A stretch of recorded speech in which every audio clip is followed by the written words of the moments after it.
Can you hear me? I can. Can you hear me? Yep. I wonder what happened there. I don't know. I signed in and then it let me join.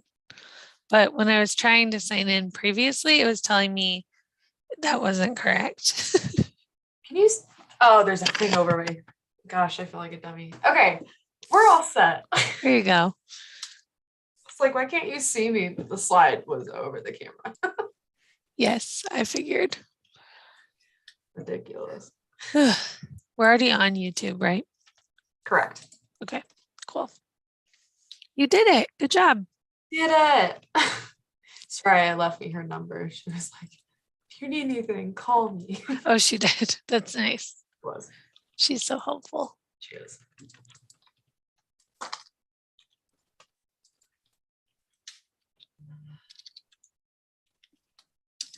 Getting my stuff up. Yeah, I gotta pull up the slides. Do you want to share them or me? Doesn't matter. What's easier? I can share them. I just gotta get them pulled up.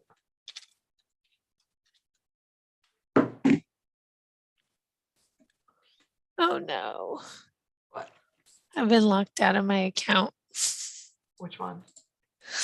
My CPDI. I don't know why. It says for security reasons, but I don't know what that means. What does that mean? I don't know.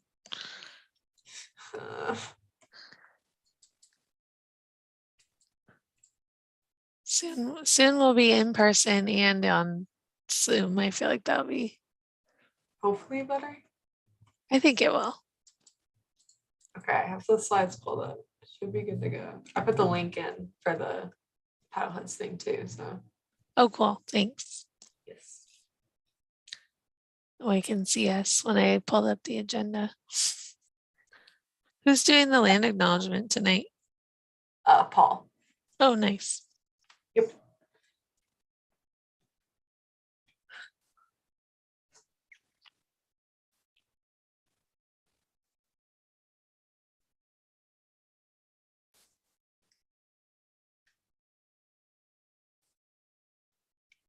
Riley's gonna have a big meeting. I know it's a busy one with no shared responsibilities. I know. He'll do great.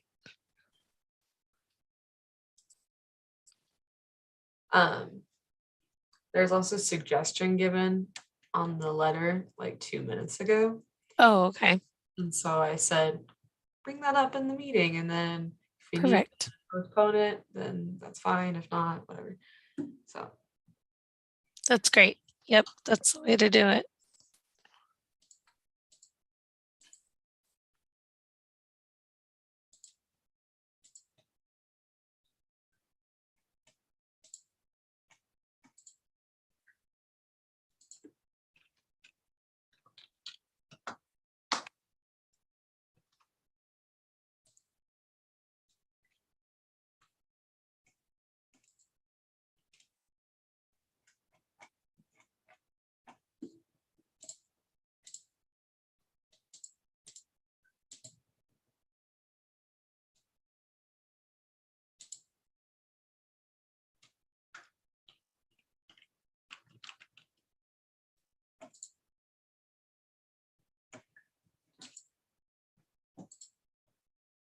How long are Kelly and Sandy planning to share?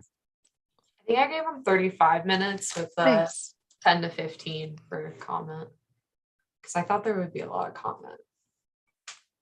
Yeah, I bet there'll be a good discussion.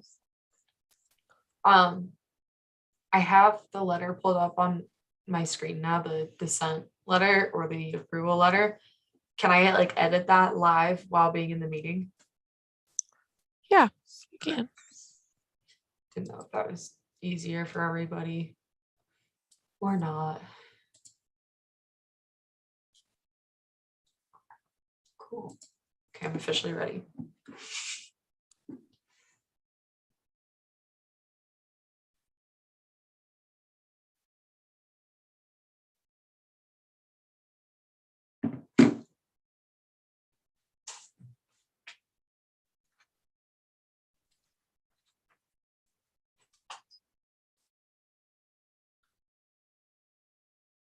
How much time do I have for the incentives?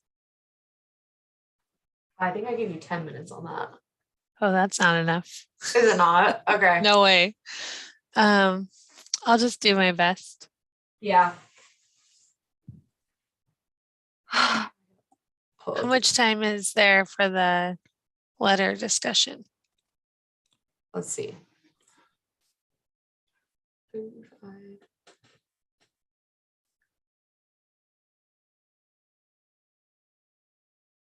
Sorry, I'm doing my math.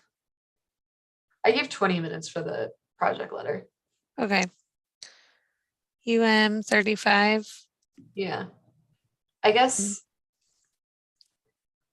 I thought we had a different presentation, so you could probably have more time for the incentives Okay. because we're not doing I thought the policy manual was going to take time, but it's not gonna. We're just updating them. It's just an intro. Yeah, exactly. It's like a kickoff.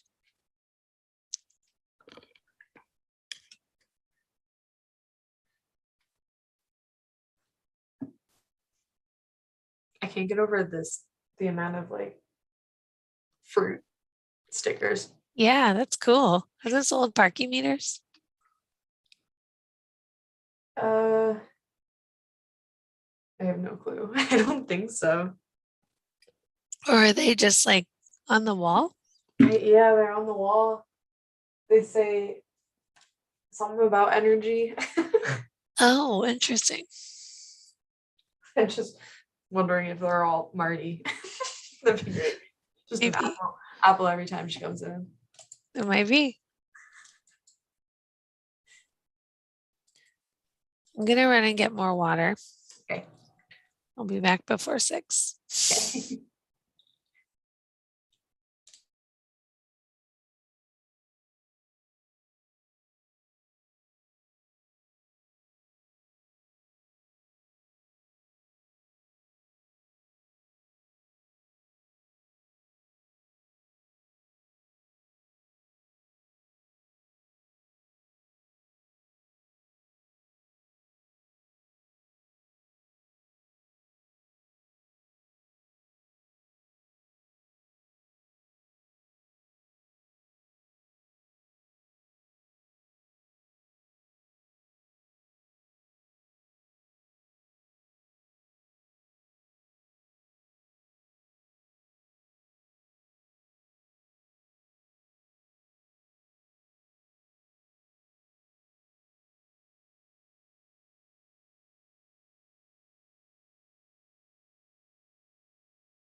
I made it.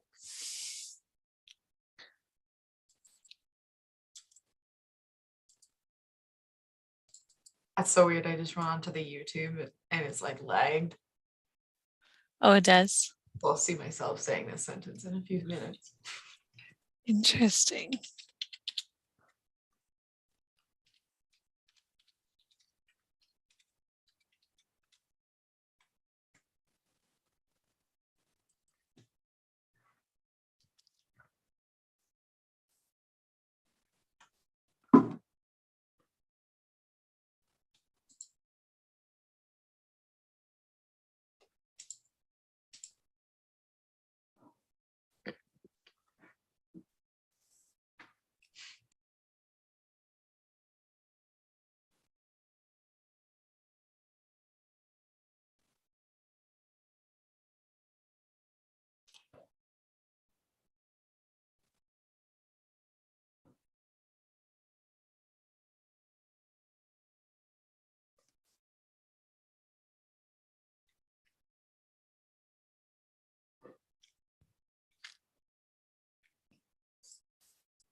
Hi, good evening. I talked to Riley a few minutes ago and he was going to test out um, a Wi-Fi situation, so he just might be a few minutes late.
Hi, everyone. Thanks for joining. We're just giving it a few more minutes, and our co-host is working on some Wi-Fi stuff. So just a couple more minutes now.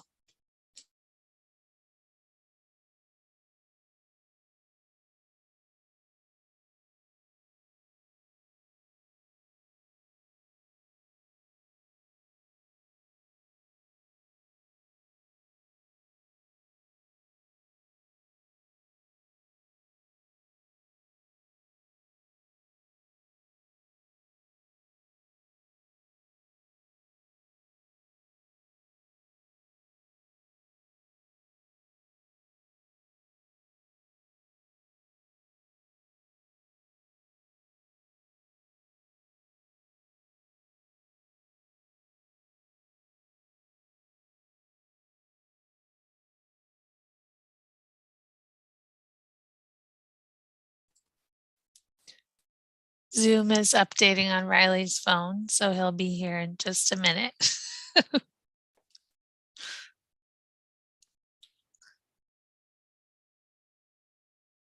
Hi, Heidi.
Hi, all. Our co-host Zoom is updating right now, so we're just gonna get started for the time being, and then he can hop in once he gets on. Oh, it looks like he just got on. Hi, Riley.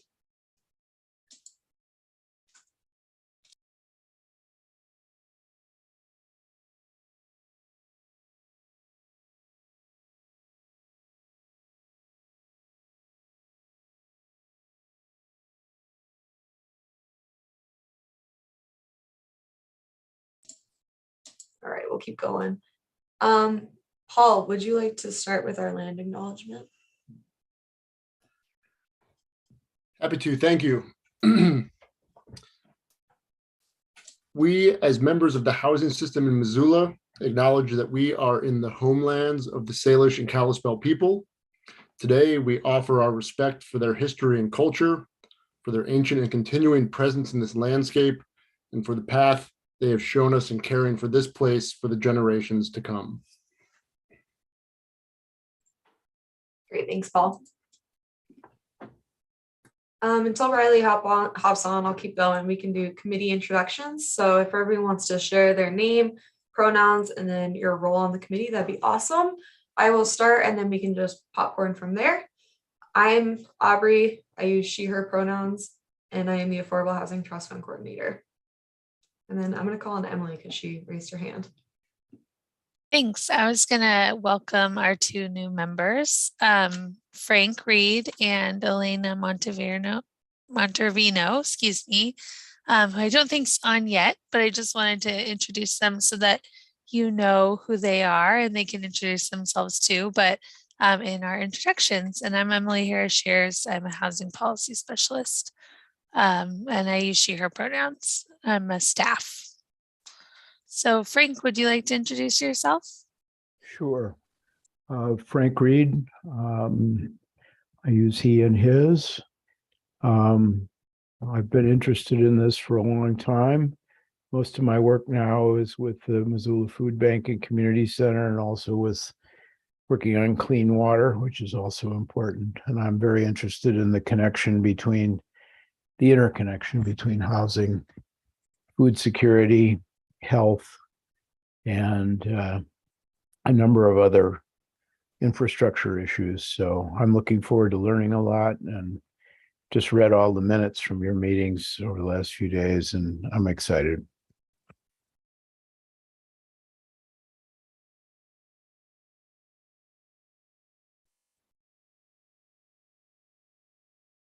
Thanks, Frank. Paul, do you want to go next? Sure.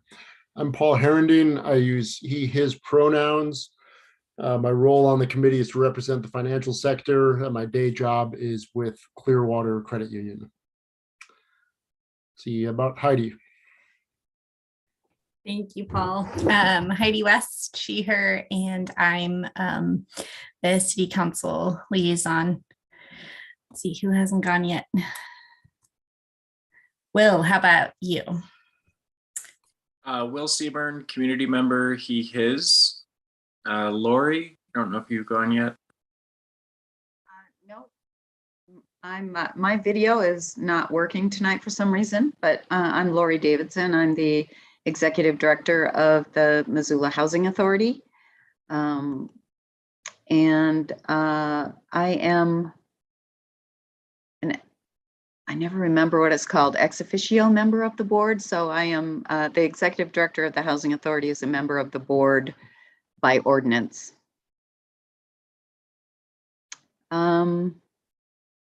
Sandy, I don't think you've gone yet.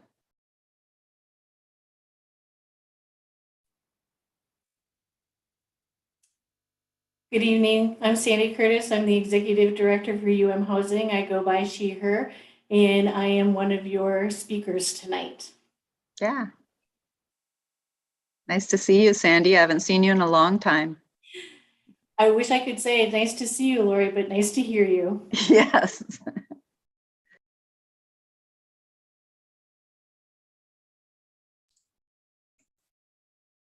All right, Emily Schenkel, do you want to go next? Sure. I'm Emily Schenkel. I go by she, her pronouns, and I'm an alternate community member of the committee. And I think Kelly Webster.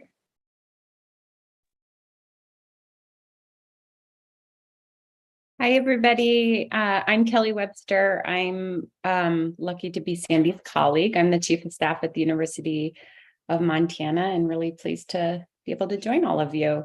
And I was just a couple minutes late, so I'm not sure who has and hasn't gone, but I could hand it to Riley if you haven't introduced yourself yet. I have not. Thank you, Sandy. So, hey y'all, my name's Riley Jacobson, he, his pronouns, and I'm on the committee representing the housing nonprofit sector and co-chair of the committee. And I'm also having some connectivity issues, so I'm going to be keeping my camera off. And then, is that everyone? Yep. Awesome. Awesome. Aubrey, do you want to keep going or do you want me to take over here? You go for it, Riley.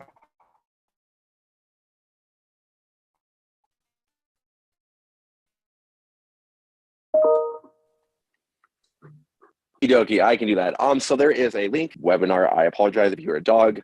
That is my puppy chewing on my phone cord. So, let me pull up the agenda here. So, attendants, we will move on to approving of last month's minutes.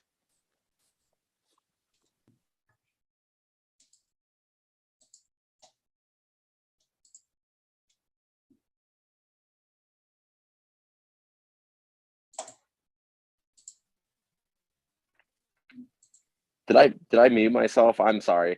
Do we have a motion to approve the minutes for May 11th? I'll make that motion.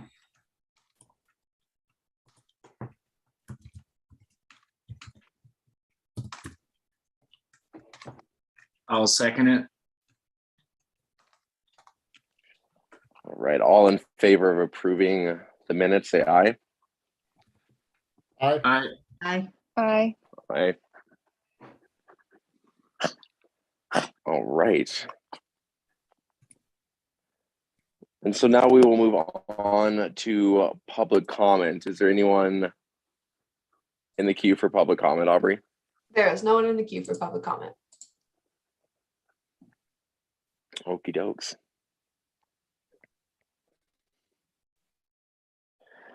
So yeah, with that, we'll move on to our next agenda item, which is reviewing the project letter that we presented last month from the subcommittee role. And so within the subcommittee, we were striving, as talked about last time, to kind of mirror the place to call home objectives. And I think that we could either talk about that here and the wording that we would like to see on it as a committee, or we could move it to next month's agenda just based off capacity. Is there anything that anyone would want to do in particular?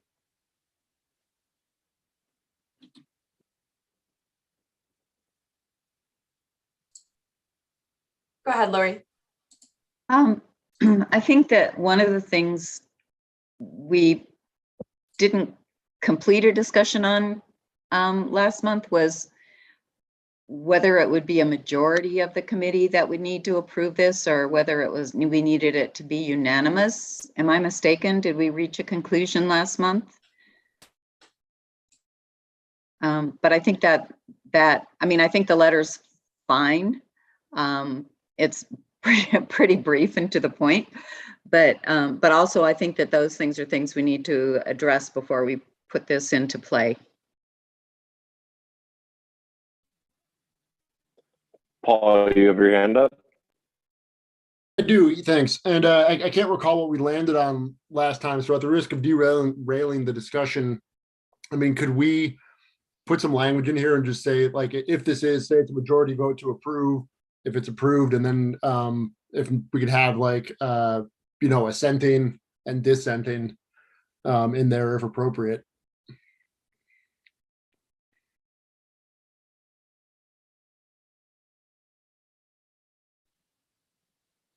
All right. So I'm hearing a common theme of voting. Do we just want to take a vote right now on if that's something that we want to see involved with this letter? If that's how we want to move forward with showing support for projects? Do we have a quorum? You have a quorum. Yeah. Aubrey, I got an email from, and perhaps you got it too, but from Elena Montervino that she couldn't find the link to get in. Do you? Yes, Maybe you can send her that. I did re-forward the link to her. Oh, there she is. She's here. Great, thanks, Elena. Glad to have you here. Hi. Well, Riley, to your question, I mean, I'm fine just moving ahead with this, and if we run into trouble, we can try and tackle it. The need to balance our ability to move quickly, but also to allow each of the members the discretion to either individually or representing their organization sign off or not, I think could be handled by something like that assent dissent thing. And where I have seen this go off the rails a little bit before is just getting so bogged down in process. So I'm all in favor of just kind of moving ahead with it quickly. And if trouble arises, we'll deal with it then personally. Awesome. Thank you, Paul. Yeah, I agree. I think if I recall from last time, our concern about taking a vote on would be the projects that we wanted to support would, like you said, kind of be bogged down in the whole process.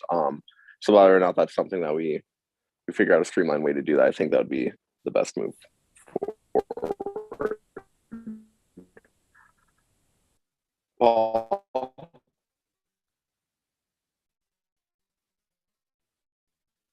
Paul, do you have your hand raised? Your hand raised first. Thanks. You broke up a little bit there, Riley. I think Heidi and Aubrey had their hands up before me. So I'll yield the floor to them. Thanks, Paul. I was just going to say that a few minutes before the meeting, I did get suggestion from one of our members to add further a place to call home language, specifically the language where it speaks on promoting more development for like affordable housing, which could like work towards a lot of the rezoning things that we're doing right now. So that is something that I was asked to add, but didn't get the chance to do, but it is something that we could add in terms to specific projects as well. So like if we do find something we want to support, the subcommittee or the committee can work together as a whole to add extra information.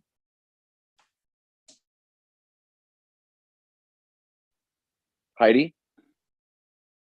Thanks. Sorry, there's a bunch of noise in the background. My kids are making popcorn in the kitchen. But I missed last month's meeting due to my father-in-law's death. But I didn't see anything in the minutes from last month about this. So could someone just give me a little bit of context?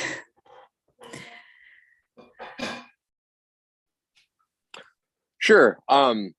So last month we part of the subcommittee's work has been drafting a letter of support for developments or projects that we feel meet the standards for Missoula's A Place to Call Home initiative, that may be a good use of the Affordable Housing Committee's attention. And this was kind of the draft that we came up with.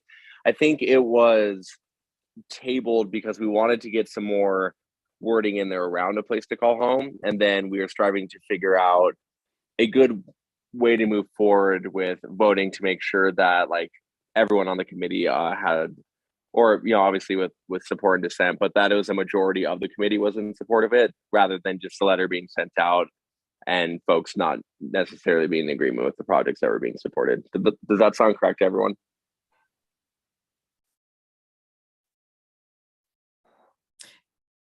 Got it. So this is essentially a template to use, template and process discussion. That's correct. Thank you so much. Will, you have your hand up? Yeah, thank you. I think the template looks fine. I think probably in practice, like we'd be like voting, like this is the template we'd start from.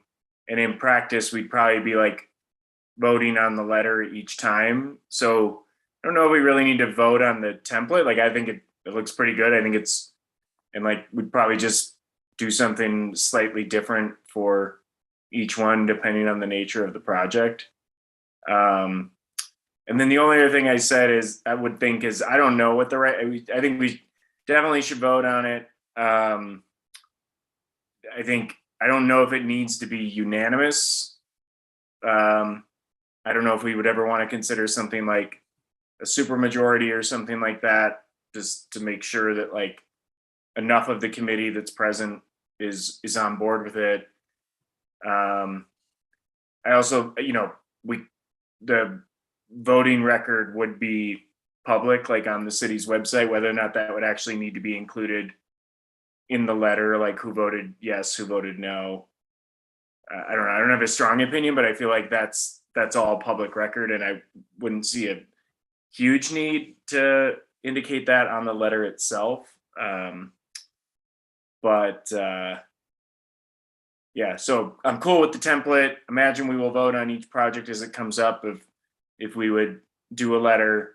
And then I think like a good measure is like a super majority, so that it's not like we're just doing things when it's like razor thin, but also it doesn't need to be that every single person agrees with it.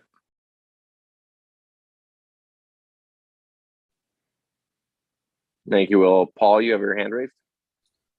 Yeah, thanks. Well, that's a good point. I agree with you that maybe we don't need to put it in there since there'll be a record for it. I think what we would need to agree upon tonight is like what is our process for getting to being able to release this, as you mentioned, majority, what?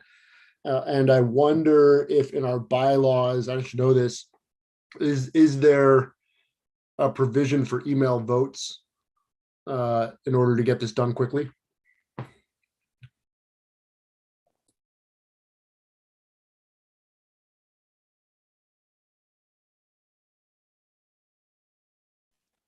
Heidi, you had your hand raised. Yeah, I do have my hand raised on that. We just discussed this in a different board that I participate in, which is the local food policy board, which is also it's a city county board, and email voting does not meet the requirements for, I guess, for Montana sunshine laws and public disclosure. So I would, at least in that context, I don't know if as an oversight committee, as if we have different rules, but my inclination would be to say that that is not permissible.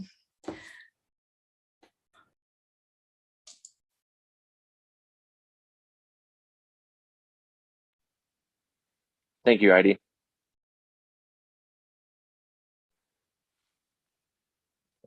All right, so I can't see everyone's faces on my phone, but Aubrey, Emily, is that something that's written into our bylaws, that all the votes, that email voting wouldn't necessarily be a thing because it has to be in a public forum? Emily, do you want to answer that?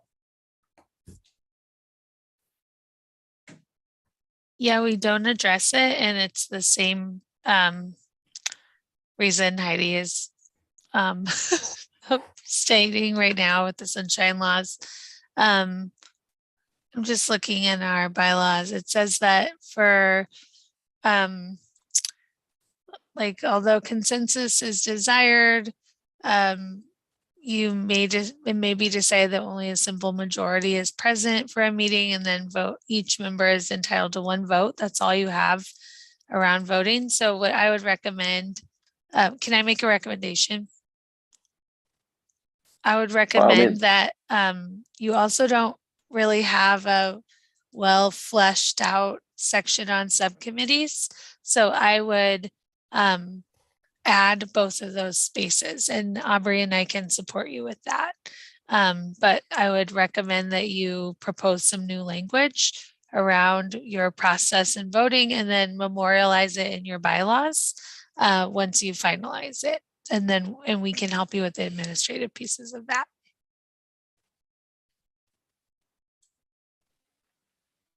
Awesome, thank you, Emily. So creating the new language in our bylaws, is that something we would need to do now before kind of moving this letter forward, or was that something that we could add to the agenda of August meeting? Do anyone have any strong opinions around that? I think your subcommittee could do the process work of putting together the process and sample language, and then you could bring it to your full committee in August to vote. Awesome, that makes sense. Thank you, Emily. I could also by August add that extra comment a few individuals gave me on including a place to call home language and like stipulations.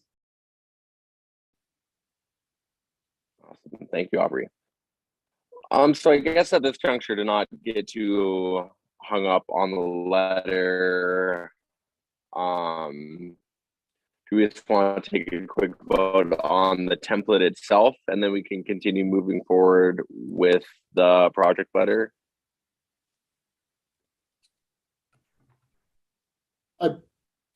Sorry, I'll raise a hand and then jump in. I mean, I think Will's got a good point. I'm not sure that we really need a vote on the template. I mean, I think the process is more important, and then whatever the process is, we'll follow that as the letters go out, and they can be in this template or not, and we can vote for them or not vote for them, and we maintain some flexibility that way.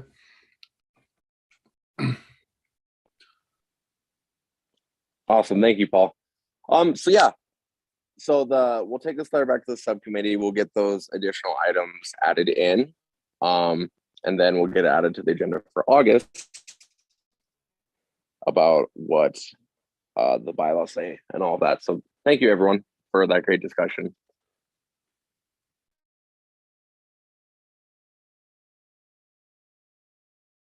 And so next we have a presentation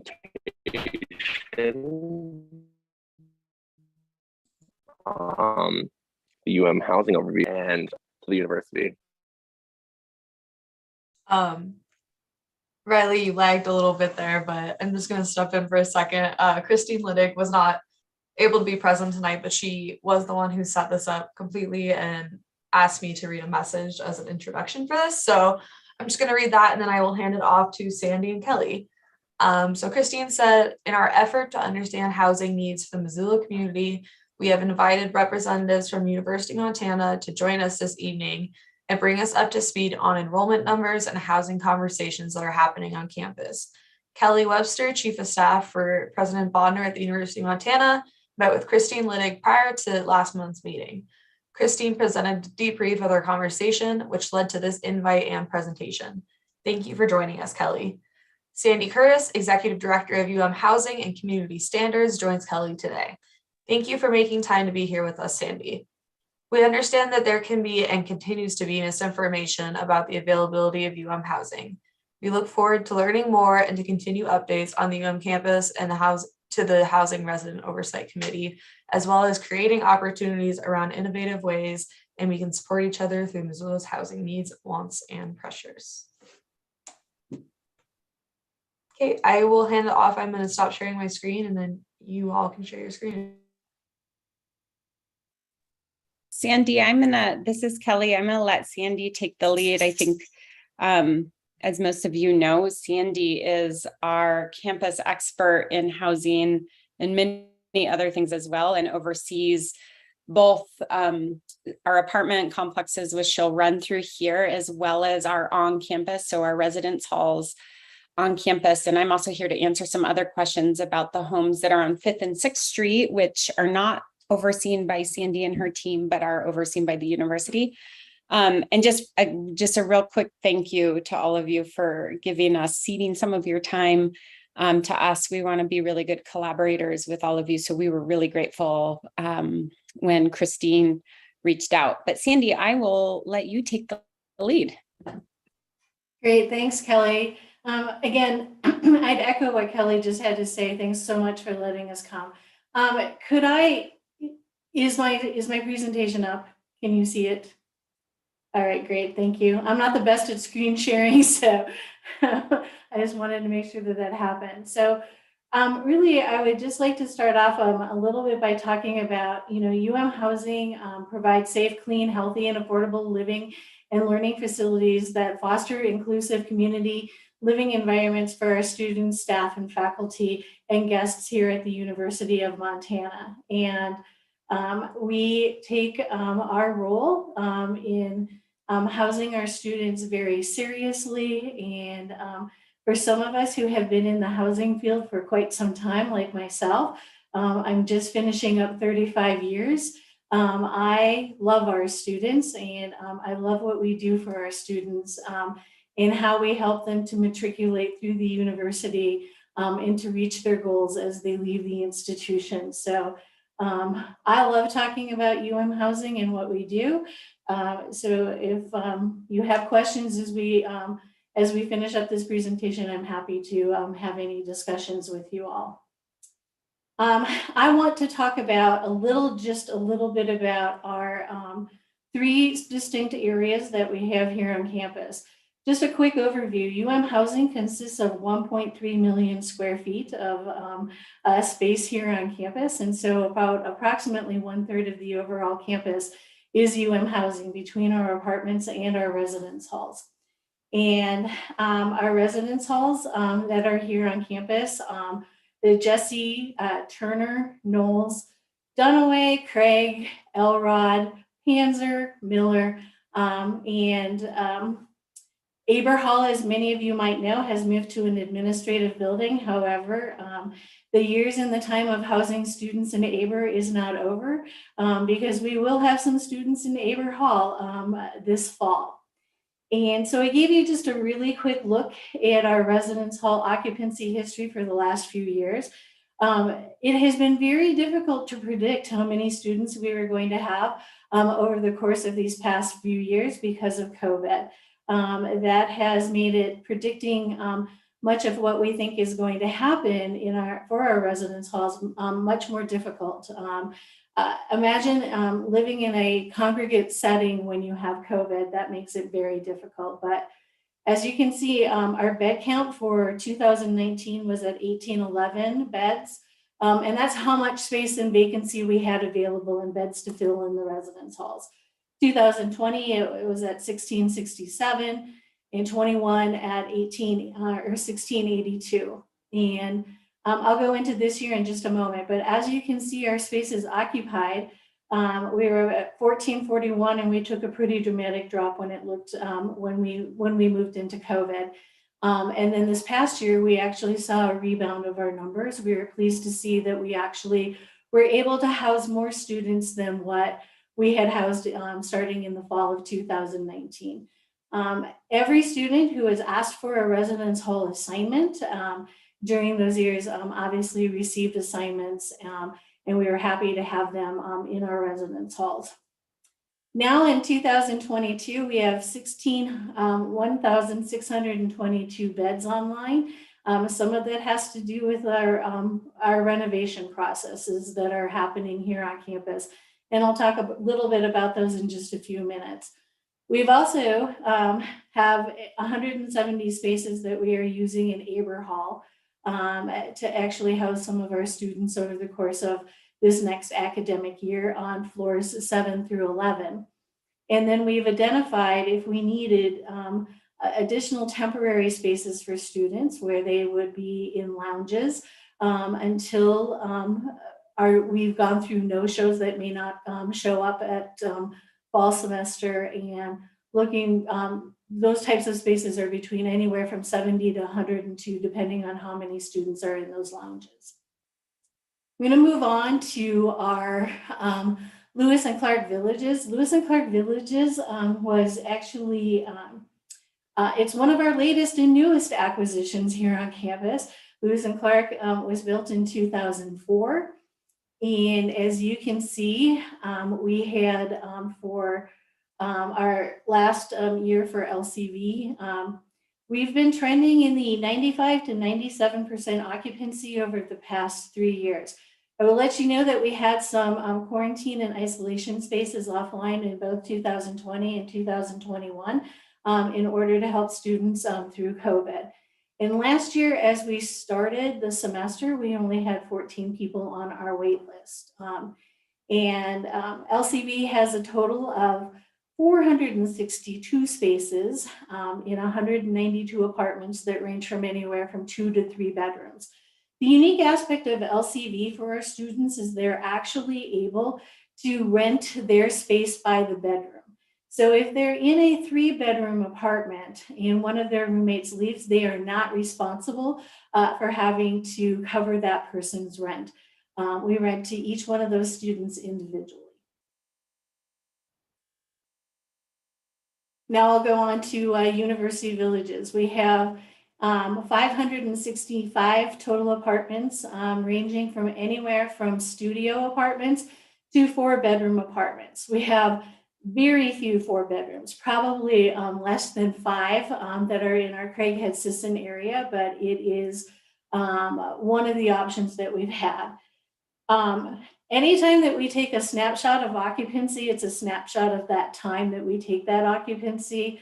But we have trended at about 95%, 96, 97% occupancy at University Villages. Currently, over the course of the summer, normally summer, we're down to about 90 to 92% occupancy usually. But this summer, we're actually ranging right now at about 94% occupancy. For both Lewis and Clark and University Villages, we have every thought that they're going to be at 100% occupancy as we start into the fall semester, and what those snapshots are. At Lewis and Clark Villages, we have worked, we had a 180-person wait list. We have moved that wait list to 102 students. And at University Villages, we have about 400 students on 13 unique wait lists out at University Villages. We house some faculty and staff out at University Villages. However, currently students have 100% priority in all of our assignments that we're doing for them. So we only have about 59 faculty and staff apartments that are being used of that 565. And then we have 5 what we call affiliate apartments. And that could be anything from, we have students who stay with us out at either University Villages or at Lewis and Clark, who might be going to the MSU nursing program or are here for a special reason. And so sometimes they have had apartments out at University Villages or at Lewis and Clark. So we are very much trending high, just like the community is. And with every perspective of in the residence halls, that we will have everything full in the residence halls and maybe be in some temporary quarters for that, in our apartments at 100% occupancy in all of our areas for this next year. And so the staff here is working very hard and diligently to make sure that as soon as somebody may cancel an apartment for some reason, that we're actually actively filling those spots. In our residence halls, anything that has been designed as a double is a double. Anything that has been designed as a triple is a triple for our incoming students. And we're working with our incoming students to get them the choices that they might want in their residence halls or their roommate choices. So we're working really hard to do that for our students as they're coming in. We have had, we've been fortunate to be able to do some renovation projects and are in the process of some pretty major renovation processes right now. Panzer Hall, during COVID, we actually, this summer, we actually were able to do a $5 million renovation to Panzer Hall. At Panzer, we got all new finishes, new paint. We did 3 floors during the summer, and we had to do last year during winter break. We did the final floor for Panzer. Panzer is our suite style housing that we have here on campus. It's very popular. Since we've done that renovation, it has been 100% full. Students really want to live there. As classes ended in May, the fence went around Knowles Hall. And Knowles Hall is getting an extensive renovation and will be down for that renovation for approximately 15 months. It will open back up for occupancy for residents for the fall of 2023. That is approximately a $16 million renovation. Knowles Hall is almost 60 years old. So not only are we doing finishes and upgrades for the students in that particular building, we have to do a lot of systems work in that building, and that's why it will take us a little bit longer. We were able to work on our occupancy within the residence halls by doubling rooms back again that we had been using as singles or triples that we had been using as doubles. And with the addition of the Aber beds, we're actually pretty close to the same number of beds that we had last year, actually a few over than what we had last year. We're also currently in the middle of a feasibility study about adding new apartments out at University Villages. And although I have approximately 200 beds and 135 beds, we're starting to refine that a little more. It might not be quite as much, but we're looking at actually a phase possibility for this build for apartments. But the first two phases, phase 1A and 1B, as we would move into that, if we're approved to do this, we're just in the feasibility study of this. We would end up probably, hopefully adding close to 270 beds if we have the ability to do this project and to find the financing for the project.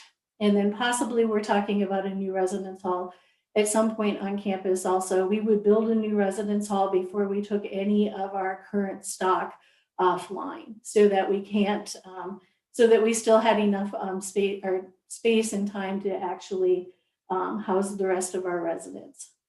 I might add that Panzer and Knowles Hall renovations did not include adding any additional beds.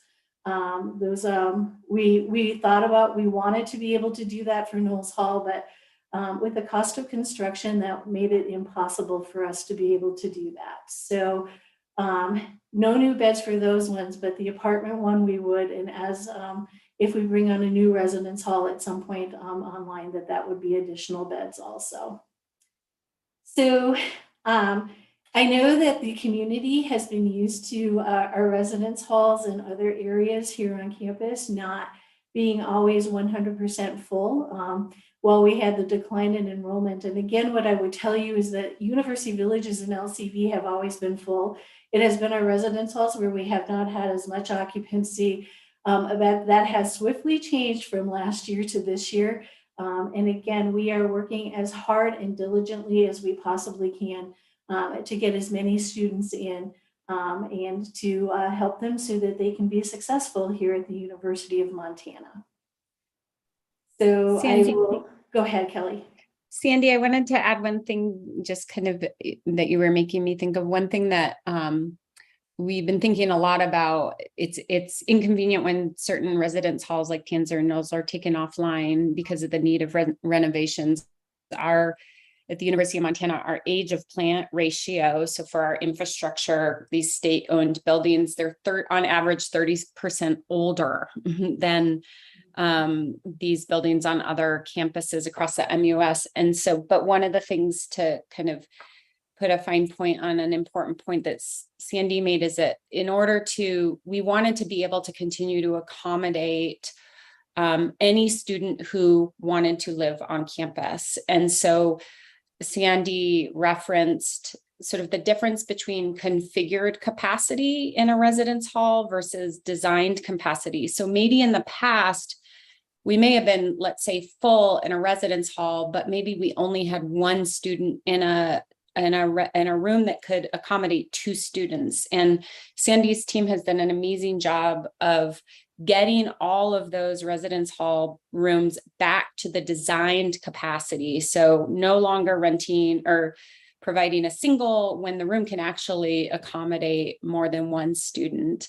I think the other piece, Sandy, I don't know if you could talk about for a second, we require that and this is something that Christine brought up, so I didn't know if it was something this group had talked about and wanted to talk about, but we of course require the students to live on campus for their first year. And then we do have a number of students who request to continue to live on campus.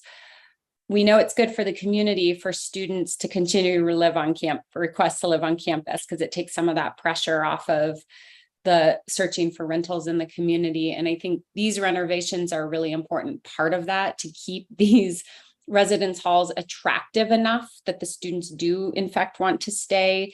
But Sandy, I don't know if you want to say anything about the requirement that our first year students stay on campus. Christine had asked me the question, well, can you require that for 2 years?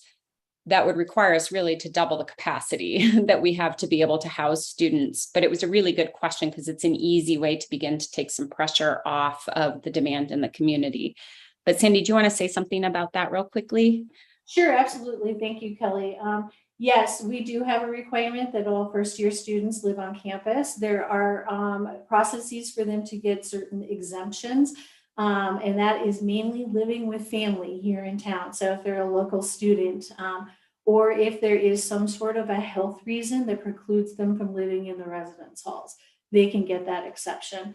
But we do consistently have returners who come back to the residence halls for a second year.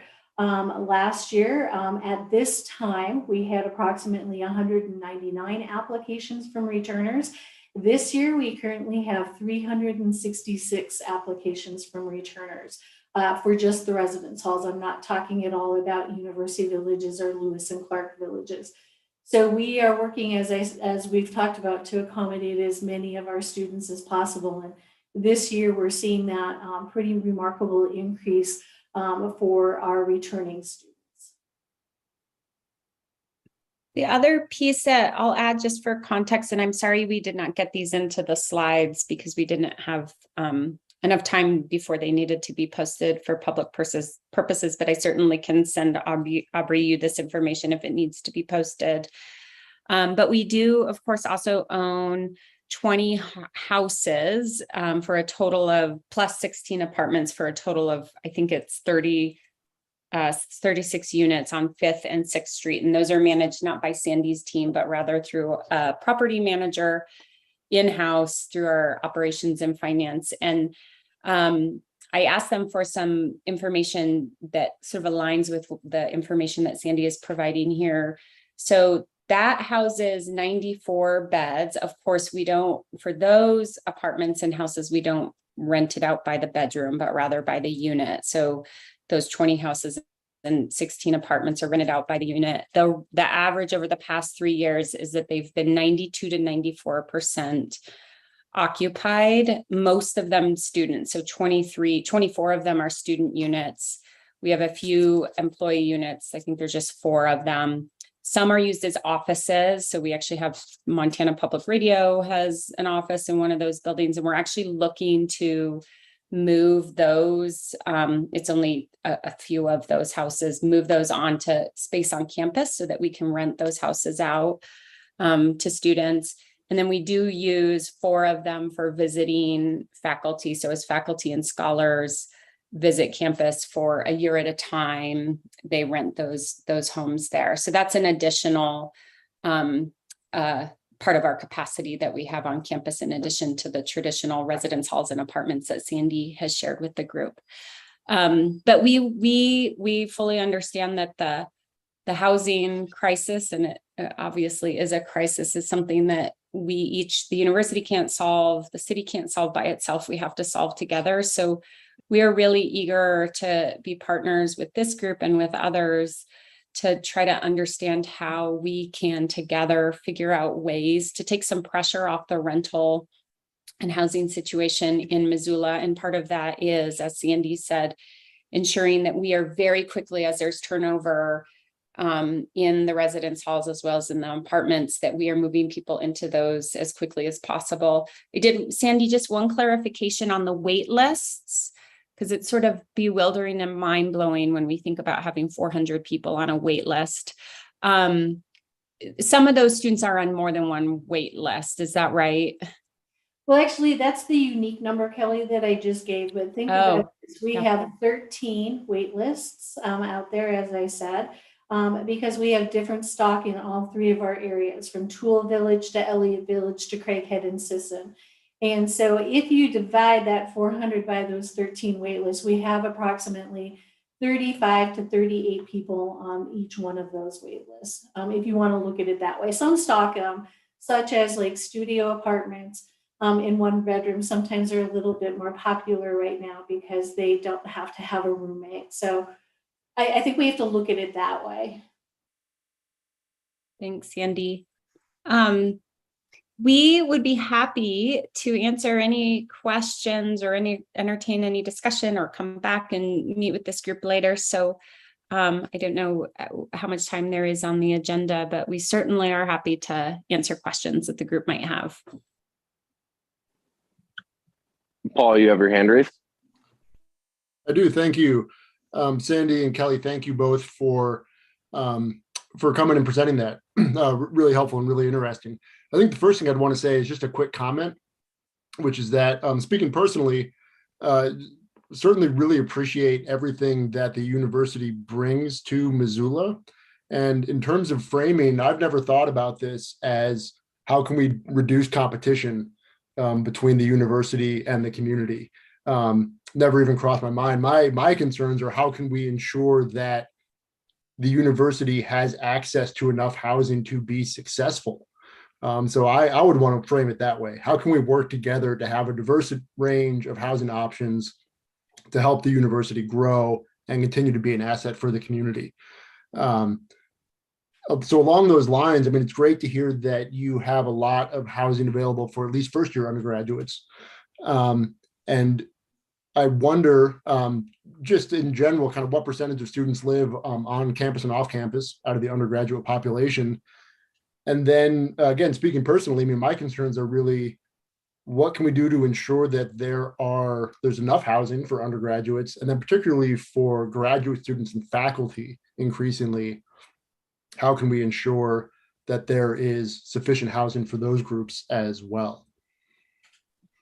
Paul, thank you so much. Sandy can speak to the percentage of undergrads who are on versus off campus, talk a little bit about that, but we are feeling just like any other employer in the community. We are really struggling with searches and being able to even find temporary housing for people. So Sandy mentioned some of the apartments that are in our student housing that are reserved for faculty and staff. And sorry, my daughter just walked in and she's opening a bag, so you can probably hear the background noise. But being able to provide those new people that we're trying to recruit to our community who are so vital and important, it's difficult to find housing for them as well. I don't know what the answer is, but we are really anxious, as of course it's good for the university to grow. We are on an upward trajectory. We have the largest incoming class. We're growing for the first time in 10 years. So this is all very, very positive. But the students are anxious, and as well as the faculty and staff that we're recruiting. And Sandy, do you want to say something about the undergrads, the percentage who live on versus off campus? That's a little hard because we have a blend of both undergrad and some graduate students. But if you take a look at all of our beds and where typically our enrollment has been, we're probably housing anywhere between 25 to 28%, which is actually pretty much a norm in the United States overall across campuses, except for some really super large campuses that maybe are housing anywhere from 10,000 to 20,000 students on campus. But that's typically where we've landed here at the University of Montana. Paul, just for those undergrads that Sandy is talking about, and actually it's for grad students too, our student body government has a program on campus called Bare Necessities, and part of that is our Renter Center, and it's essentially a service that's free to students to help them find housing. And so I don't want to speak for them because I'm not as familiar with how well connected they are to rental resources in the community, but even just making it easier for people to find housing, know what's open, what's available, is a service that we want to be able to proactively provide to our students. Will, it looks like you might have a question too. Thanks. Yeah, and Kelly, Sandy, thank you both for being here. Mine's kind of a follow-up to Paul's, and I'm just curious, Kelly, my initial question was if we track like a percentage of students that decline due to cost of housing, or maybe leave after their first year due to cost of housing, or if there is a percentage of faculty that we're trying to recruit, and like the reason we can't land them is because of cost of housing. Like, is that a data point you are tracking now? And if so, like, what are you seeing? That's a really great question. So it's something we are just beginning to pay attention to. In fact, at the May Board of Regents meeting, part of what we're trying to do is really begin to ramp up for the legislative session to make the case for state allocation for public education, higher education in the state. And part of that is providing the data in our great challenges and being able to recruit and retain faculty, primarily because of the cost of housing.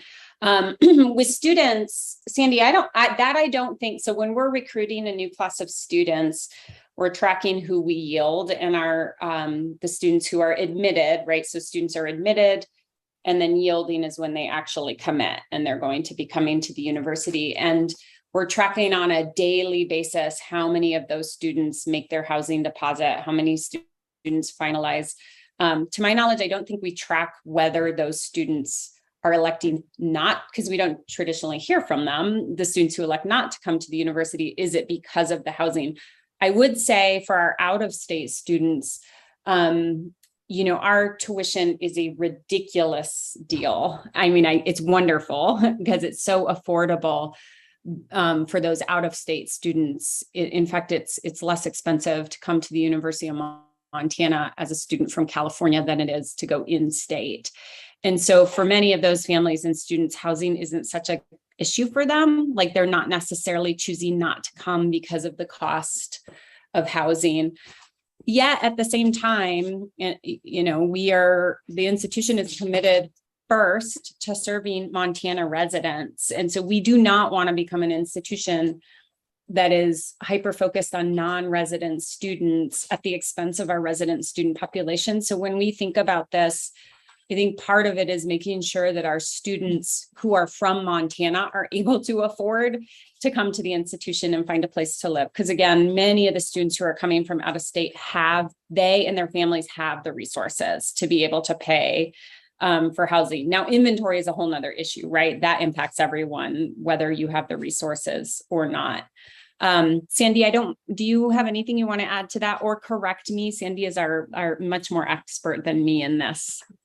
No, Kelly, I think you're absolutely right with what you just had to say. I think the one thing that I would also add is that I don't think that we have specific data that says that they're leaving because they can't afford housing or their meal plan that are here. I think it runs into that it's just an overall financially difficult for the students, whether it is housing, meal plans, as well as tuition. And maybe that there's an issue or a problem with their financial aid. And we it actually may be useful for this group to have this data. And I think we do it annually. We do a survey of our students. It's actually called the Real College or Real Life Survey. And one of the data points in that survey is, in the last 12 months, have you experienced a form of homelessness? And I don't remember offhand what the statistics are, but it's concerningly high. And part of that is because such a high percent of our students that we serve at UM are Pell eligible, so low income students, which we take, we have a great deal of pride in that being the population that we serve, but it does make things like housing and food and those sorts of things, when there is an emergency, it's a game changer for some of those students, and they may leave and never come back. So Sandy's exactly right. It's all of those costs that are outside of tuition and fees that can derail students, and rent, of course, is the largest of those, the biggest. Go ahead, Cool. Will. This, at the risk of telling you something you already know, like Paul, I'm thinking about the presentation you did last month with the affordability measures. And Kelly, when you take that case to the state legislature about, at least for attracting talent and attracting faculty, I mean, that would be a pretty easy exercise to say, okay, you're not supposed to spend a third of your gross income on housing. Here's what we pay people. Here's what they could afford. And here's what the actual prices in Missoula are, so that either justifies maybe that, I don't know if the angle is more funding to build more university housing, but like Paul, I don't know if there's again, you might already know all this stuff, but just saying, Paul walked us through a really good way to calculate that affordability index and do it for rental and do it for home mortgages. And and that could be like good stuff you could use. We would love it, Paul. We would love to see that. We are right. I mean, this is exactly the right time because we're beginning to make our case for this with the state legislature. And those are the arguments that carry water with our legislature and helping them to understand, because it can be used two ways. It can be used to make the argument for state allocation to potentially build more affordable housing, but it also, and I think more compelling in some cases, is so that we can actually pay a reasonable wage. And we are hamstrung, right? Because the state controls how much we can pay. And so there's two ways to do that. One is through the state allocation. So making those arguments is really vital to help paint the picture for what the crunch feels like for someone who lives in a place like Missoula or Bozeman. So that's one, state allocation. The other one is tuition. And it's very popular. I'm a fan of it. The governor and the regents, it feels very good to have a freeze on tuition. But as I said earlier, our tuition rate is so low that there is a rationale for increasing tuition as well, especially for out-of-state students, so it can subsidize then our ability to build or meet some of those basic needs that we're talking about. Yeah, thanks, Kelly. I'd be happy to follow up with you with some of those calculations. And just two things I'll mention very briefly about that. One, I mean, and I guess full disclosure here, Kelly's on the governing board of my employer. And also I am a board member of a community land trust organization. But one potential model would be something like land trust housing for universities, where a incoming faculty member could, or potentially graduate student could buy a home, but with limited appreciation. And then when they leave the institution, they have to sell it at a limited appreciation price. And then, yeah, raising tuition certainly helps. But as with a lot of these cases, right, it's like you raise the tuition, so you're increasing the extraction from the students, but all of that money is just getting transferred to existing landowners, right? So it's just a transfer, and that certainly would help a lot of problems. But a lot of that benefit to the university will just get eaten up in housing. So trying to find a way to avoid that would be great. But I'd be more than happy to follow up after this meeting. Thanks, Paul. And I guess the last thing I'd say, and one thing, I love the entire Montana university system, but I mostly love the University of Montana. And as we think about the ways that, like, obviously Bozeman and our other communities are facing the challenges that you all are talking about on this oversight board, I think one thing that is really unique about the University of Montana and Missoula, and I've been at a number of different higher ed institutions, I've never been at a place where the university and the community are more kind of capable of working collaboratively and together. And I don't think we don't see that at Bozeman. We don't see it. And so I do think there's lots of opportunities for us to kind of solve this together. And it is not a one-way thing, right? Like, you all helping us solve some of our challenges, but also the university helping to solve some of the challenges around housing that the community is facing as well. And again, like I've shared it with a number of people, we are a university that is not place adjacent, we are place embedded, and bringing more students to Missoula is our local economy. It also puts pressure on the housing market in Missoula. And so I appreciate you saying that you want to help us, but we also want to make sure we're helping, right? There's something moves on the university campus and it has ripple effects in the community and vice versa.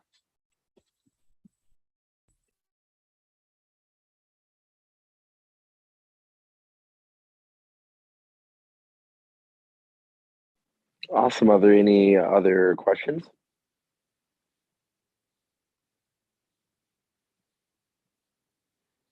Okay, well, thank you, Kelly and Sandy, for that amazing presentation. It was very informative. And yeah, definitely look forward to work with you all in the future. And thank you for your time tonight. Thanks, everybody. We appreciate it. Thank you. And so next on the agenda, we have Affordable Housing Trust Fund Policy Manual update. And this will kind of kick off our annual policy review process, and then we can discuss some recommendations for the August 10th meeting. Hi. Can you believe it's been a year since you approved the policy manual? That's very cool. And as we outlined in the bylaws and as you outlined in the bylaws and in the policy manual, you'll review the manual each year. And have opportunity to propose edits. And then we'll do another public engagement process and then you'll vote and adopt those edits that you'd like to see. So we're in June and July now, where we're asking members to review the policies and procedures manual. Heidi, thanks for kicking it off this afternoon with an email of some proposed edits.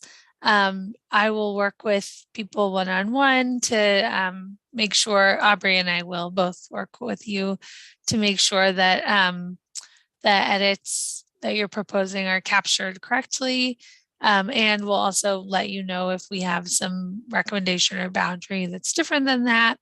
And then in August, in the August 10th meeting, we'll bring all of the changes and recommendations that you've proposed.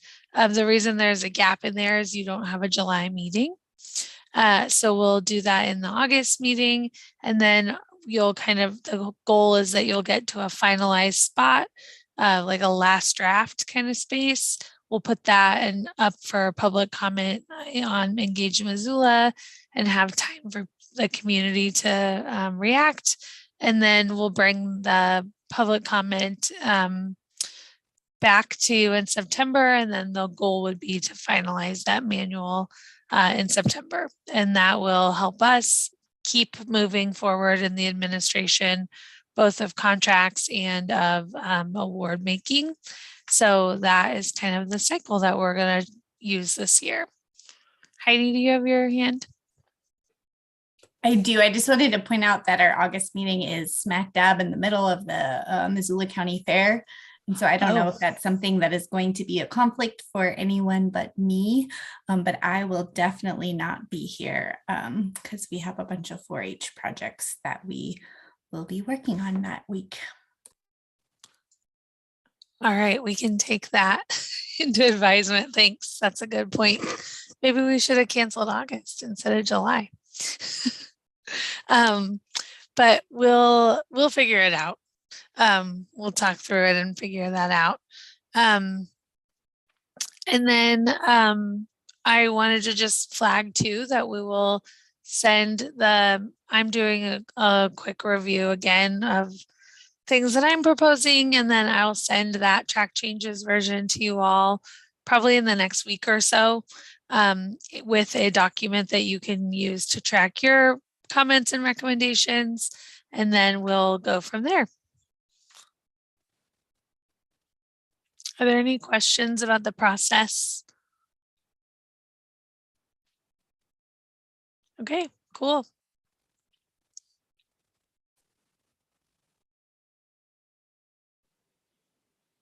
Awesome. That's all I have, Riley. Thank you, Emily. And so next we will go on to committee member comments. It looks like as part of the first agenda item there, we have an update on the August meeting. Yeah, I can do this. We will be able to start holding our meetings in a hybrid format starting in August, which is super exciting. So there's some trainings coming up, which I actually have to miss. So Emily's gonna have to train me on that. But we are currently all training on how to do the hybrid meetings. And so we will have that set up for August, and we will send details as it comes.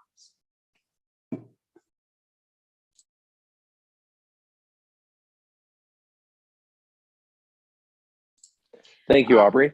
Yeah.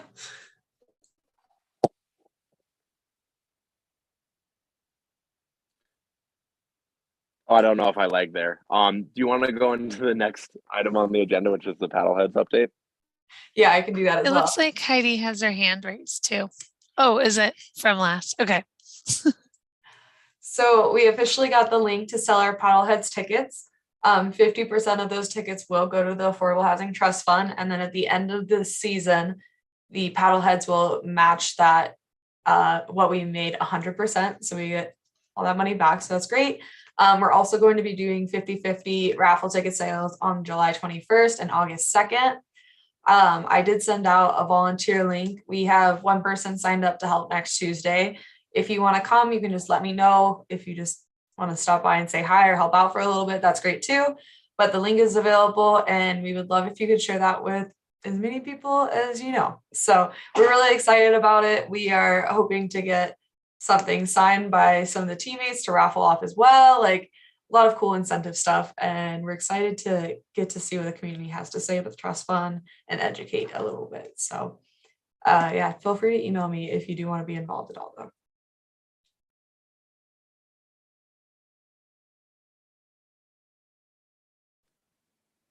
I just want to comment on the paddlehead thing. I think it's super cool that we have the opportunity to do this, and also like, let's get out there and really buzz up the trust fund. I feel like the more that we talk about this with general members of the community, the more that we get the word out on the work that we're doing, which will in the long haul kind of aid the whole process. I've been noticing kind of in my own sector at the POV and in the housing world that not a lot of people really know about the trust fund, and everyone who finds out about it gets really excited. I think it's really just a communication thing. So let's definitely jazz it up and tell everyone about it, y'all.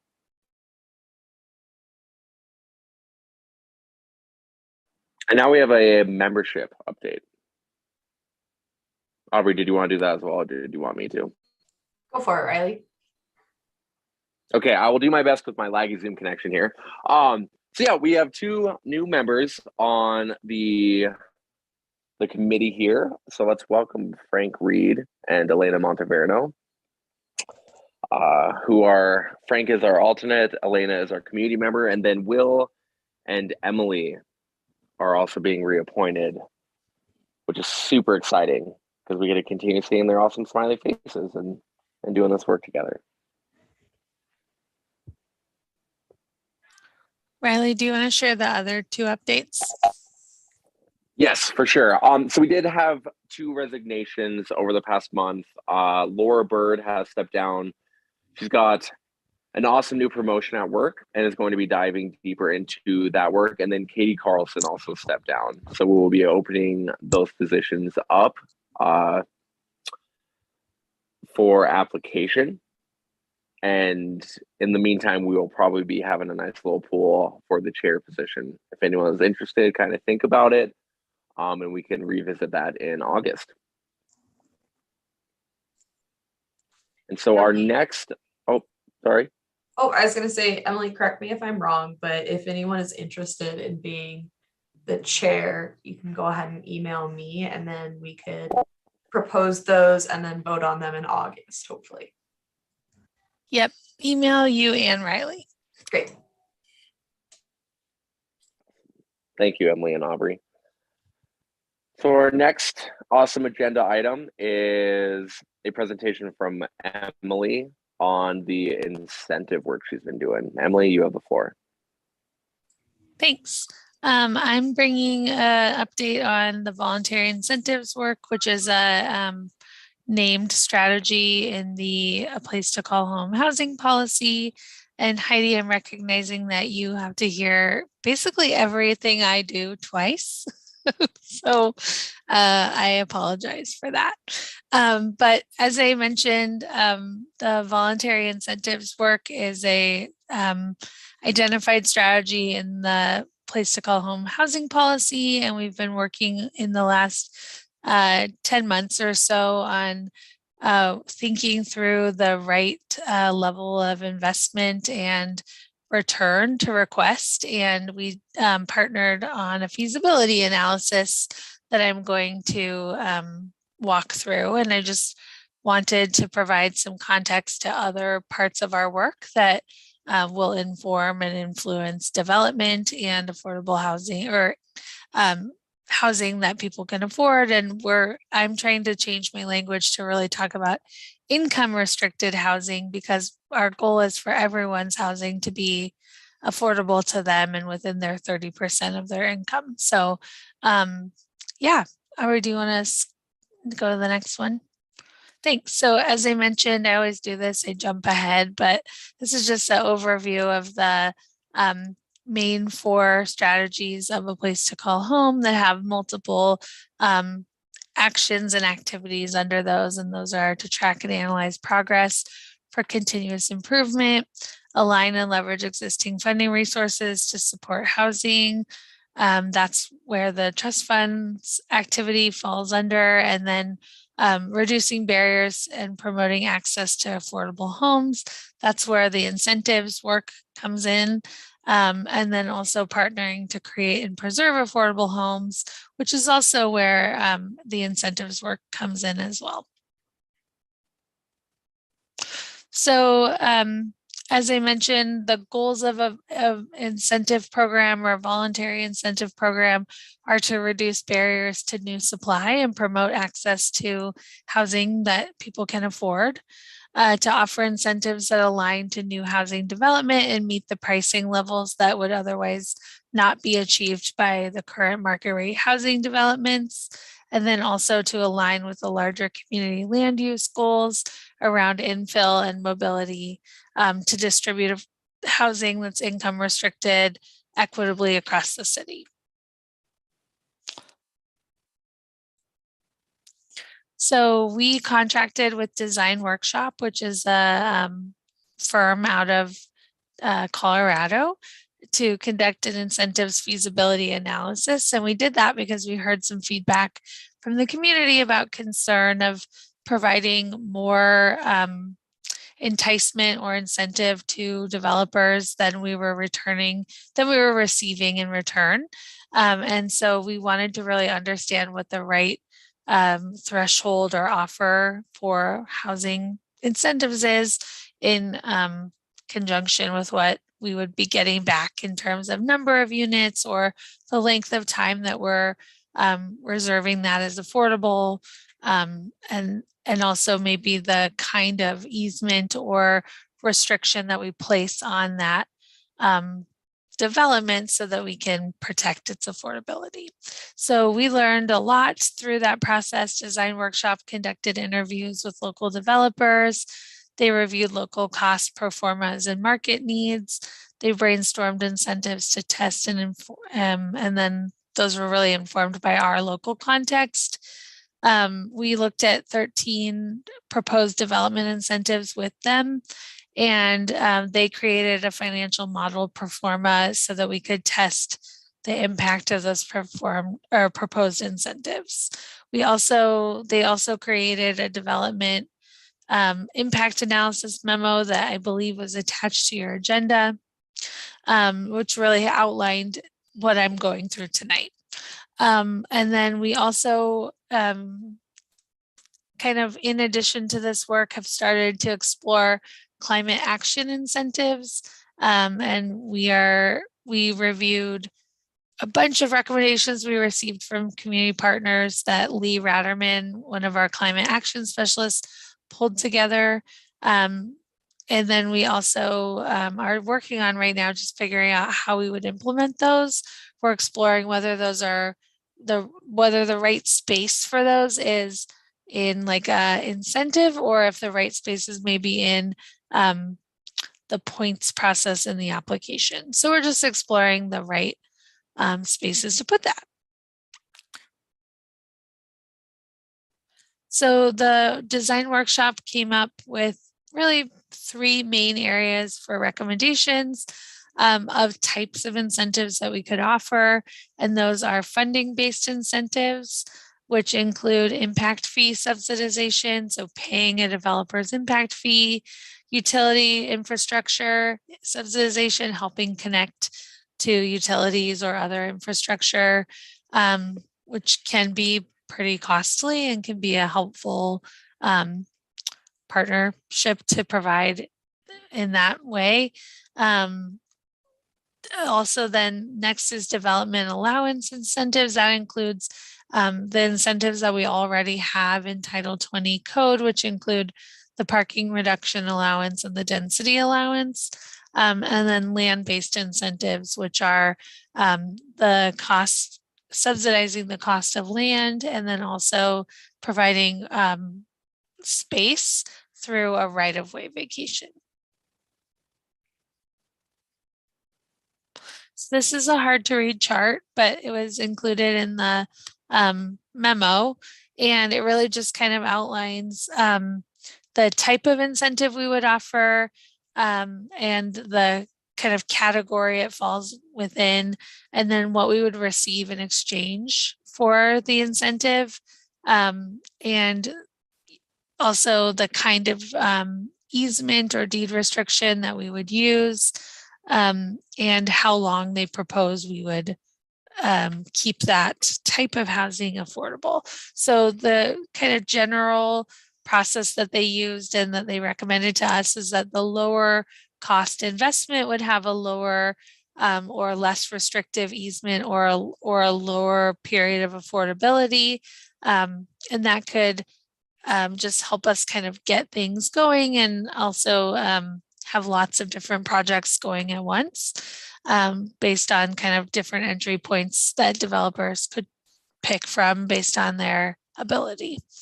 And then it also, this at the far right, it also recommends the incentive combinations we could provide. So pairing a impact fee subsidization with a parking reduction or a density allowance or a right-of-way vacation would allow us to maximize what we could ask for in return. And what their guidance really is that if you're providing a funding incentive, pair it with a land or development allowance incentive so that you're not sort of double dipping in multiple categories that would cost a lot and allow us to do multiple projects. So Design Workshop outlined a couple of ways that we could go forward. And one of the ways was to start with the quick wins, which they identified as the funding-based incentives, with acknowledgement that we already have the density and parking reduction incentives available to us in code. And then those are things that can be implemented either in our existing code or without adjustments to our code. And then given that we are embarking on a really important and comprehensive code reform process in the city, that we would then wait and align the other incentives, like maybe adjustments to parking or adjustments to density, or even some of the maybe potential other ones that will come up through the code reform exploration. Will align the timing of those with the code reform process. So our plan is to phase in the incentive recommendations as they align with her other work, just like Design Workshop recommended. So we will begin with the financial incentives phase, and we'll collaborate with internal and external partners to develop those programmatic aspects of that program. So that will look like working with developers to make sure that it aligns with the current process. It's not adding additional process to their permitting phases and things like that. Then we'll develop an education campaign to articulate developer and public benefit, and then work with internal partners to align the code reform planning with our incentives implementation. And that's already happening, even though the code reform has not it's not fully underway yet, but we're staying in close communication. So just an acknowledgement that while voluntary incentives are a named strategy and a place to call home, and they will absolutely support development goals, it is a new program that we would be designing and implementing, and it would require additional or redirected staff time for design, implementation, and the ongoing administration. And design workshop recommended assessing an application and review fee to developers that would offset the budget associated with staffing needs. So that's something that we'll explore as we continue to develop. And then I also wanted to just highlight that we've been working collaboratively with the climate action team, and we are proposing kind of a partnered approach to this as it meets both the city's climate equity and housing goals to provide more income restricted and sustainable housing and building in our community. So we've designed kind of a paired approach where developers could apply for both sustainability and affordability incentives. And this will help us ensure that residents have access to reduced energy costs, safe and healthy homes, and can participate in supporting the city's climate goal, regardless of their income. And we did submit a budget request for fiscal year 23, but we're not in the budget process yet, but just wanted to let you know. And we think there will be tons of opportunities for collaboration and engagement in the community. So we did share the memo that we received from Design Workshop with the code reform team so that they can kind of keep it on their horizon. We will use the recommendations to guide conversations about the code updates and the implementation of code-based incentives. We are absolutely inviting community stakeholders to co-design elements of the programmatic approach with us. We'll collaborate with the climate action team to implement the housing and climate incentives program if that comes to fruition. We'll also ask and engage you all on the oversight committee around your expertise and guidance that you have on implementing this project, and then encourage the code reform team to explore additional and alternative incentives with us. So we really see this as a jumping off point. And another thing I just want to add is that we've, in the interim, before we fully implement this and have budget for it, to be transparent about some of what's holding us back, is that because of the delay of the Scott Street sale, we don't have the incentives budget that you all allocated this year. So we are just waiting and exploring and trying to be creative about how to do this work. And so that has looked like us having more direct initial conversations with developers about what we can offer and how we can support their projects. And that is really adding a few important projects to my plate around the project managing of that and working with developers on just even exploring like the possibilities for a partnership that maybe we haven't done in the past. So being more intentional about that is a really helpful strategy. In fact, I just had a meeting with someone today who heard about the voluntary incentives program on the radio from the presentation we gave to council, and was curious about whether that would be an option for their development. So I think that we will just continue to socialize this and to work with developers as opportunities arise, and that will hopefully result in opportunity to put more income restricted units in projects.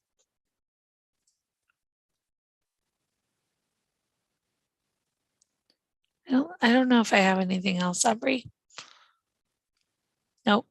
Are there questions or comments about the incentives?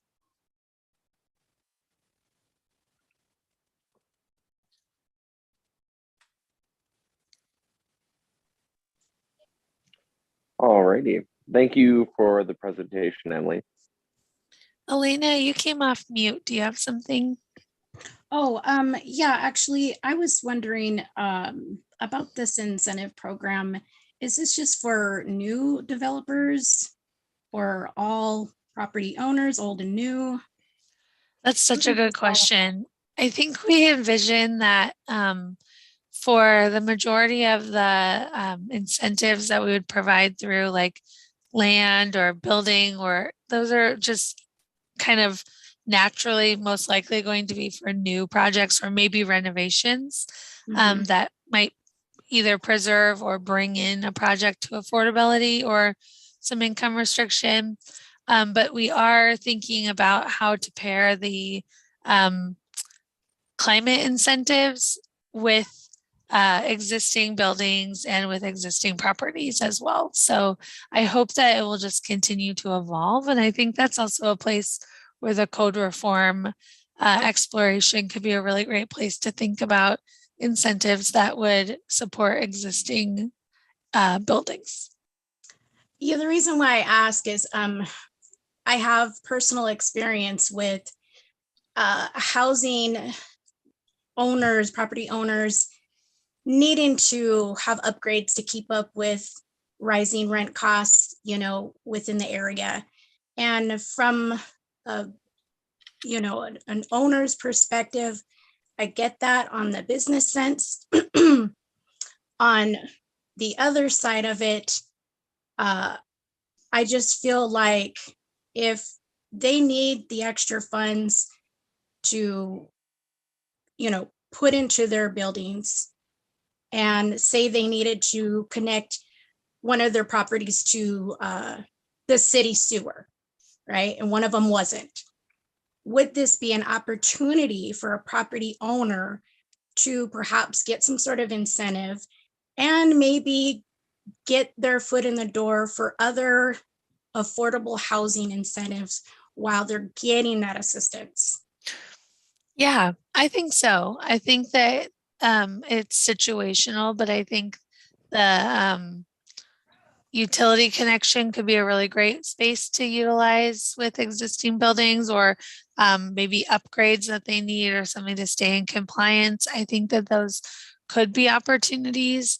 I think the strategy that we'll need, or the piece that we'll need to work through, is if tenants are already there, we don't want to displace tenants. And so if they're not already within an income restricted limit, how do we support that? And that doesn't mean that we can't do it. It's just something that we haven't started to explore yet. Okay. But it's a really great point. Thank you. Yeah, I happen to have to be in that particular situation, and it affects me and my family to sustain and maintain, you know, housing. I'm just trying to figure out between tenant and landlord and what's available in the community, what current proposals and incentives are out there to make it kind of a win-win for everyone, you know, since we are limited on the housing that we are all in competition to have a home. So I just really wanted to make sure that that was something that you'd be considering as we move forward into figuring out which direction this proposal was open to and whom. Thank you. Yeah, I'll definitely consider that. I also think that there are programs through the utility district right now that can potentially support, so we can follow up too. I think they have one program.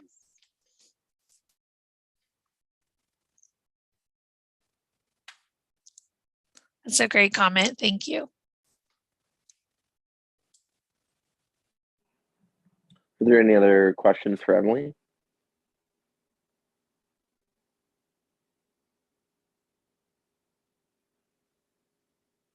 Okay, thank you for your presentation, Emily, and Elena, thank you for that great question.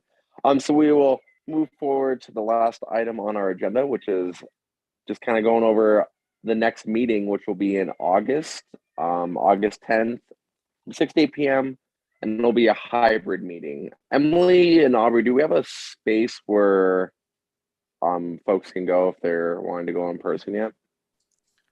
We'll know soon, but no. We have to get trained first. Okay. Sounds like a plan. If anyone here is barking, just know it's my puppy. He's giving me the look. So yeah, we will announce that probably over email then once we get the space figured out. And we'll see everyone in August. And so with that, we will be pressing questions.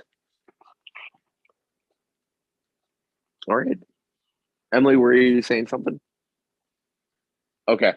Does anyone motion to adjourn the meeting? I'll move. I'll second. All righty.